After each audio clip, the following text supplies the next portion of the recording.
Mga parusa sa lalabag sa tuntunin.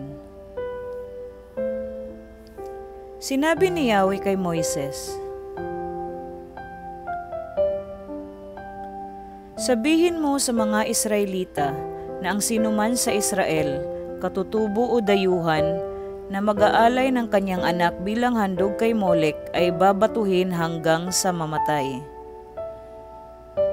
Kasusuklaman ko siya at ititiwalag sa sambayanan ng Israel dahil sa kanyang ginawa. Dinungisan niya ang banal kong tahanan at nilapastangan ng aking banal na pangalan. Kapag ipinagwalang bahala ng mga taong bayan ang ganoong kasamaan at hindi nila pinatay ang gumawa niyon, kasusuklaman ko ang taong iyon at ang kanyang sambahayan. Ititiwalag ko rin sa sambayanan ang mga sumasamba kay Molek.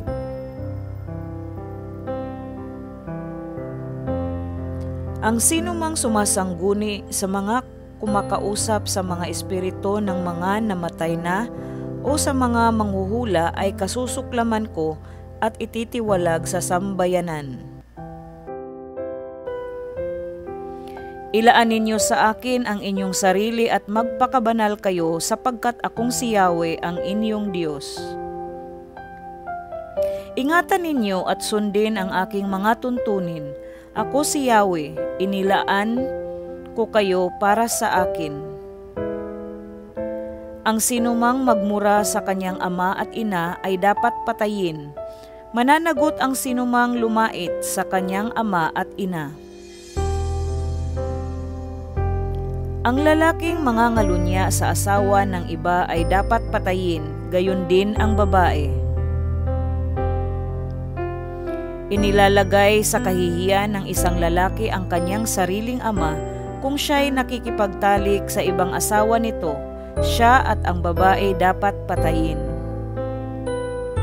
Ang lalaking nakikipagtalik sa kanyang manugang ay nagkasala at pareho silang dapat patayin.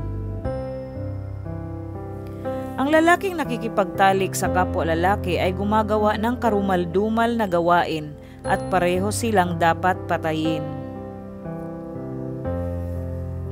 Ang lalaking makipag-asawa sa isang babae at sa ina nito ay karumal-dumal, silang tatlo ay dapat sunugin upang mawala ang gayong kasamaan.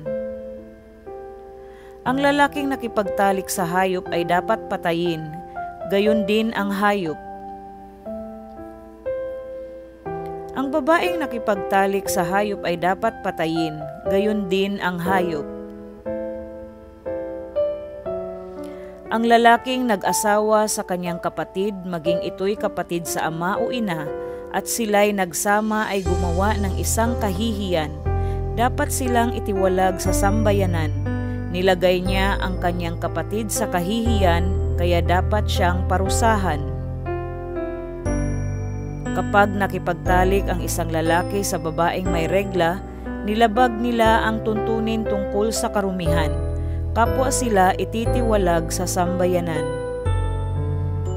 Kapag nakipagtalik ang isang lalaki sa kapatid ng kanyang ama o ina, sila'y nagkasala at dapat parusahan. Kapag ang isang lalaki nakipagtalik sa asawa ng kanyang tiyo, dinungisan niya ang dangal nito. Ang lalaking iyon at ang babae ay nagkasala at dapat parusahan. Mamamatay silang walang anak. Kapag kinasama ng isang lalaki ang kanyang hipag, dinungisan niya ang dangal ng kanyang kapatid. Mamamatay silang walang anak. Sundin ninyo ang lahat ng utos at tuntunin ko upang hindi kayo mapalaya sa lupaing pagdadalhan ko sa inyo. Huwag ninyong tularan ang gawain ng bansang pupuntahan ninyo sapagkat iyon ang dahilan kaya ko sila itinakwil. Ngunit kayo'y pinangakuan ko na ibibigay ko sa inyo ang kanilang lupain, isang lupain na mayaman at sagana sa lahat ng bagay, Ako si Yahweh, ang inyong Diyos, pinili ko kayo sa mga bansa. Kaya dapat ninyong makilala ang marumi at malinis na mga hayop at ibon. Huwag ninyong dudungisan ang inyong mga sarili sa pagkain ng mga hayop at ibong ipinagbabawal ko sa inyo. Magpakabanal kayo sapagkat akong si Yahweh ay banal. Kayo'y pinili ko sa gitna ng mga bansa upang maging akin.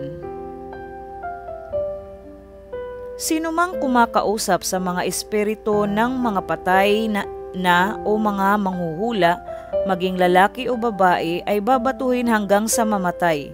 Sila na rin ang may kagagawan sa sarili nilang kamatayan.